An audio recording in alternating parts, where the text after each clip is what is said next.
Hello students. जैसा कि हम लोग अपने फर्स्ट वीडियो में संधि के बारे में पढ़े थे, संधि की परिभाषा, उसके भेद और उदाहरण। आज हम लोग उसी के आगे पढ़ेंगे। जैसा कि हम लोग अभी तक क्या पढ़े थे, संधि की परिभाषा पढ़े थे, उसके भेद और उदाहरण। संधि के भेद और उदाहरण, जैसा कि बेटा मैंने आप लोगों को स्वर संधि के बारे में पढ़ाया था। स्वर संधि, जैसे मैंने आपको बताया था कि संधि 3 प्रकार की होती है। पहले ही आपकी स्वर संधि है, फिर व्यंजन संधि है और फिर विसर्ग संधि है। स्वर संधि के बारे में मैंने आपको पढ़ाया था पहले वीडियो में। स्वर संधि में बेटा मैंने आपको बताया था कि स्वर संधि जो है वो 5 प्रकार की होती है। स्वर संधि के बारे में बताया कि स्वर संधि कितने प्रकार की होती है, 5 प्रकार की। जैसा कि पहला मैंने आपको बताया था दीर्घ स्वर संधि, फिर गुण स्वर संधि, फिर वृद्धि स्वर संधि, यण स्वर संधि और अयादि स्वर संधि। मैंने आपको पहले वीडियो में दीर्घ स्वर संधि की परिभाषा और उदाहरण भी कराए थे। ठीक है, तो आज हम लोग इसके आगे इसका दूसरा जो है गुण स्वर संधि, उसके बारे में पढ़ेंगे कि गुण स्वर संधि किसे कहते हैं, वृद्धि संधि किसे कहते हैं, यड़ संधि क्या है और अयादि। जैसे आपका दूसरा है गुण संधि। अब हम लोग गुण संधि के बारे में जानते हैं। थोड़ा सा हम लोग रिवाइज करते हैं पीछे का। जैसा हमने आपको बेटा बताया था कि दीर्घ संधि में क्या होता है, इसमें हमेशा आपका सेम वर्ड होंगे। आ या आ होगा तो बड़ा आ बन जाएगा, ई और ई होगा तो बड़ी ई हो जाएगा, ऊ और ऊ होगा तो बड़ा ऊ, री और री होगा तो बड़ा री। अब देखिए गुण संधि में बेटा क्या है, जब हम संधि करते हैं, जब हम दो सब वर्णों को आपस में मिलाते हैं तो इसमें क्या होगा, आ या बड़ा आ के साथ हमेशा ई या बड़ी ई हो तो ए बनता है। देखिए अभी तक, अब यहाँ पर ध्यान से सुनिए और समझिए। अभी तक हम लोग दीर्घ संधि पढ़ रहे थे बेटा। देखिए हमारा लेफ्ट एंड राइट दोनों साइड सेम वर्ड थे, चाहे छोटा आ हो या बड़ा आ हो, छोटी ई हो या बड़ी ई हो। लेकिन अब गुण संधि में यहीं पर समझने की ज़रूरत है आपको। ध्यान से सुनिए। यहाँ पर आपका बेटा एक साइड आ होगा और सेकेंड साइड में आपका क्या होगा, ई होगा। मतलब लेफ्ट साइड आ और ई, राइट साइड ई। अगर ये आपका आ और ई आता है जिस भी शब्द को तोड़ने पर, तो हमेशा वहाँ पर क्या बन जाएगा, ए बन जाएगा। हमेशा क्या बन जाएगा बेटा, ए बन जाता है। ठीक है, उसके बाद देखिए फिर आपका बोल रहा है आ या आ के साथ ऊ या बड़ा ऊ हो तो ओ बनता है, और आ या आ के बाद री हो तो अर बनता है। अब एक चीज़ यहाँ पर ध्यान से सुनिए और समझिए। देखिए बेटा, जब हम सब जो आपके एक शब्द दिए होते हैं, जब उनको हम लोग विच्छेद करते हैं, उनको दो भागों में अलग अलग बांटते हैं, तो आपका हमेशा बेटा आ तो रहेगा, लेकिन आ के साथ ई भी मिल सकता है, आ के साथ ऊ भी मिल सकता है, आ के साथ री भी मिल सकता है। बस यहाँ पर ये हमेशा याद रखिए कि अगर आ के साथ ई होगा तो हमेशा ए में बदल जाएगा, और अगर आ के साथ ऊ होगा तो बेटा हमेशा वो ओ में बन जाएगा, और आ के साथ अगर री है तो हमेशा क्या बन जाएगा, अर। ठीक है, तो अब देखिए हम इसको एग्जाम्पल से समझते तो आपको एकदम अच्छे समझ में आ जाएगा। देखिए यहाँ पर दिया हुआ है महा प्लस उत्सव दिया हुआ है। हा बड़ा हा दिया है तो ये बड़ा आ की मात्रा हो गई, और ऊ दिया है। जैसे मैंने आपको कहा था कि बड़ा आ प्लस ऊ जहाँ भी मिलेगा तो वो किस में बदल जाएगा, ओ में। देखिए इसकी संधि क्या बन गई, महा प्लस उत्सव, ये लिखा हुआ था तो इसकी संधि क्या बन गई, महोत्सव। महोत्सव बन गई ना। देखिए आपका महा प्लस उत्सव दिया था, बड़ा आ प्लस ऊ मिल कर के ओ बन जाता है, और क्या हो गया, ओ बन गया तो महोत्सव।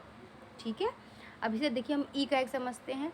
फिर देखिए सुर प्लस इंद्र, रा है, मैंने आपको कहा था कि रा में इसमें कोई भी मात्रा नहीं है तो मतलब आ छिपा हुआ है। तो आ प्लस ई, देखिए ऊपर लिखा हुआ है ना, जब आ ई आए तो हमेशा क्या बन जाता है, ए बन जाता है। तो ए देखिए आ सुर प्लस इंद्र तो क्या हो जाएगा, सुरेंद्र। आपका जो है आ और ई मिल करके ए की मात्रा बन गई, और आपका शब्द क्या बन गया, सुरेंद्र। ठीक है, अब एक देखिए हम लोग री वाला भी समझते हैं। महा प्लस ऋषि, महा प्लस ऋषि दिया हुआ है, ध्यान दीजिए। बड़ा आ, देखिए हा है, बड़ा आ और प्लस री, जब बड़ा आ और री जब मिलता है तो अर बन जाता है। तो महा प्लस ऋषि महर्षि आया। देखिए बेटा महर्षि बन गया। तो ये हमेशा गुण संधि में आपको बहुत इजी है, बस आपको इतना दिमाग में रखना है कि आपका आ तो रहेगा ही, बस आ के साथ ई होता है तो ए बन जाएगा, आ के साथ ऊ होता है तो ओ बन जाएगा, और आ के साथ री है तो अर बन जाएगा। बेटा अगर आप इसको एक बार अच्छे से पढ़ोगे और इसके बार बार एग्जाम्पल्स को करोगे तो आपको एकदम अच्छे से इसके नियम याद हो जाएंगे, तो आपको प्रॉब्लम नहीं होगा। जैसा मैंने आपको दीर्घ संधि का प्रैक्टिस करवाया था ऐसे ही इसका भी करवाऊँगी, तो आपको एकदम अच्छे से आ जाएगा। ठीक है, देखिए हमने गुण संधि के बारे में पढ़ा, गुण संधि क्या होती है, उसकी परिभाषा क्या है, उसके नियम क्या है और उसके उदाहरण भी। अब चलिए हम तीसरा देखिए हमारा क्या है, वृद्धि संधि। अब हम पढ़ते हैं। ये बेटा हम आपको जैसे बताया ना, स्वर संधि के ही प्रकार पढ़ा रही हूँ। मैंने आपको दीर्घ पढ़ाया था, अब गुण पढ़ा दिया। अब तीसरा आता है वृद्धि, क्योंकि हमने आपको बताया था कि स्वर संधि के 5 प्रकार होते हैं ना, तो इसलिए अब हमारा तीसरा क्या आता है, वृद्धि संधि। चलिए अब हम वृद्धि संधि के बारे में पढ़ते हैं। जब संधि करते समय छोटा आ बड़ा आ के साथ ए हो तो ऐ हो जाता है, और आ या आ के साथ ओ और अ हो तो औ बनता है, उसे वृद्धि संधि कहते हैं। देखो एकदम इजी। अब यहाँ पे आपको हमेशा दिमाग में रखना है कि ये आ तो बेटा एक साइड रहेगा ही रहेगा, बस अगर ई रहा तो गुण संधि में चला गया, लेकिन ई की जगह पर ए आ गया। देखो आ प्लस ए आया तो हमेशा ऐ में ही बदलेगा। आ प्लस ओ हो चाहे औ हो, लेकिन हमेशा वो किस में बदलेगा, औ में, ऐ और औ। ठीक है, यहाँ याद रखिए गुण संधि में हम लोग ए और ओ पढ़े थे ना, देखिए सुरेश और महोत्सव, लेकिन यहाँ पर हम क्या पढ़ रहे हैं वृद्धि संधि में, ऐ और औ। ठीक है, तो ये चीज़ याद रखिएगा। देखो अब इसको हम एग्जाम्पल से समझ, जितने अच्छे एग्जाम्पल से आप समझोगे आप आसानी से संधि विच्छेद कर लोगे। लिखा हुआ है महा प्लस ऐश्वर्य। देखिए हा है, बड़ा आ है, बड़ा आ और ऐ की मात्रा दी हुई है ना, ए की मात्रा लगा दिया तो ये क्या बन जाएगा, ऐ बन गया। महेश्वर्य क्या बन गया, महा ऐश्वर्य बन गया आपका, ऐ की मात्रा बना महेश्वर्य। फिर आपका देखो बेटा दिया हुआ है महा प्लस ओजस्वी। ठीक है, बड़ा हा है मतलब बड़ा आ की मात्रा बन गई, ओजस्वी में ओ है, तो हमने आपको क्या बताया कि जब आ और ओ मिलेगा तो हमेशा क्या बन जाएगा, औ। तो ये क्या हो गया, महोजस्वी, महोजस्वी बन गया ना। अब देखिए एक ए और औ वाला हम लोग समझ गए। अब फिर से मैं समझाती हूँ, और अच्छे से समझिए। हमेशा दिमाग में बैठा के रखिए कि आपका आ तो हमेशा बेटा रहेगा ही, लेकिन आ के साथ अगर आपको ए मिलता है तो ऐ हो जाएगा, आ के साथ ओ मिलेगा तो औ हो जाएगा। तो आपकी ये कौन सी संधि हो जाएगी, वृद्धि संधि। और गुण में क्या था, अगर आ के साथ ई मिल गया तो ए, आ के साथ ऊ मिल गया तो ओ, और री मिल गया तो आर। ठीक है, ये चीज़ हमेशा याद रखोगे तो आप कभी भी कंफ्यूज नहीं होगे और आसानी से कर लोगे। और सेकंड चीज़, आपको जहाँ भी बेटा ए की मात्रा दिखे वो हमेशा किस में जाएगा, गुण संधि में। औ की मात्रा दिखे वो कहाँ जाएगा, हमेशा वृद्धि संधि में। तो आप कभी कंफ्यूज ही नहीं होगे। और सेकंड चीज़, और आपका जो दीर्घ संधि है उसका तो बहुत ईजी है, वहाँ पे हमेशा बड़ा की मात्रा होगी, बड़ी ई की मात्रा होगी। ठीक है, बड़ा ऊ की मात्रा होगी, वो हमेशा किस में जाएगा, आपका दीर्घ संधि में। ठीक है, तो जैसा कि हमने 3 पढ़ा, पहले क्या पढ़ा, दीर्घ पढ़ा, फिर गुण पढ़ा, फिर वृद्धि पढ़ा। अब देखिए हमारी चौथी संधि क्या है, चौथी हमारी संधि दी गई है यड़ संधि। ठीक है, अब हम यड़ संधि के बारे में पढ़ते हैं। अब इसमें देखिए बेटा, अब इसमें थोड़ा सा नियम चेंज होगा, इसको थोड़ा और अच्छे से ध्यान से सुनेंगे। जब हम संधि करते हैं तो ई या बड़ी ई के साथ कोई अन्य स्वर हो तो या बन जाता है, ऊ या बड़ा ऊ हो तो वा बन जाता है, और अगर री हो तो उसके साथ रा बन जाता है। अब यहाँ पर ध्यान रखिए, देखिए अभी तक हम लोग बेटा आ पढ़ रहे थे, एक साइड आपका आ था, लेकिन इसमें क्या है, आपका यड़ संधि में या, अगर आपका ई है, ई के साथ कोई भी स्वर हो, आ हो, ऊ हो, बेटा कुछ भी हो आपके साथ, बस भिन्न स्वर होना चाहिए।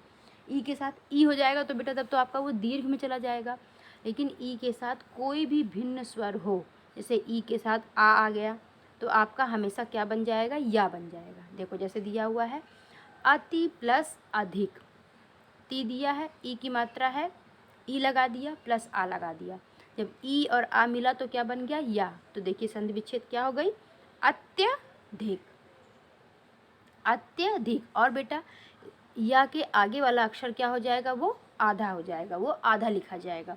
तो एक इसका ये भी समझने का, आपको पकड़ने का तरीका है कि आपको जहाँ भी आधा अक्षर दिखेगा वो हमेशा किस में चला जाएगा, यड़ संधि में। या के बाद आधा अक्षर, बेटा ये भी याद रखिए, या के बाद। ठीक है, या है इस, देखो फिर आपका क्या दे रहा है, प्रति प्लस अक्ष, फिर ई प्लस आ, जब आपका मिला तो क्या बन गया, या। क्या हो गया, प्रत्यक्ष। ठीक है, क्या बन गया, प्रत्यक्ष। तो बेटा एक चीज़ दिमाग में हमेशा रखना जब भी आपको ई या बड़ी ई के साथ कोई भी भिन्न स्वर दिखेगा तो हमेशा वो किस में चेंज हो जाएगा, या में। और अगर ऊ या बड़ा ऊ के साथ कोई भी भिन्न स्वर मिलेगा तो वो क्या हो जाएगा, वा। और कोई भी अन्य स्वर हो री के साथ मिलेगा तो वो रा बन जाएगा। ठीक है, तो आप इसको अच्छे से याद कर लो, समझ लो, वीडियो को बार बार देखोगे तो एकदम अच्छे से इसके नियम याद है, और जितना भी प्रैक्टिस करोगे आपको अच्छे से संधि आ जाएगी। देखिए एक लास्ट इसका क्या है, अयादि संधि। स्वर संधि का लास्ट क्या है, अयादि संधि। हम अयादि संधि के बारे में पढ़ते हैं। जब संधि करते समय ए, ऐ, ओ, औ के साथ कोई अन्य स्वर हो तो ए का ऐ का आय, ओ का औ और आओ का आओ बन जाता है।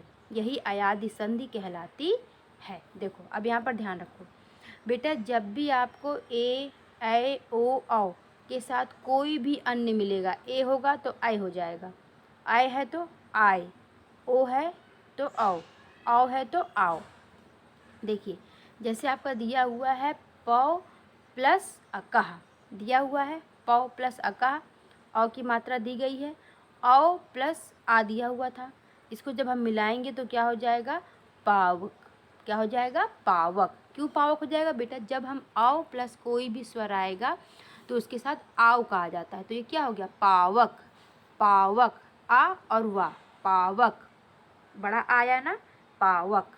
ठीक है, तो ये क्या हो गया, पावक।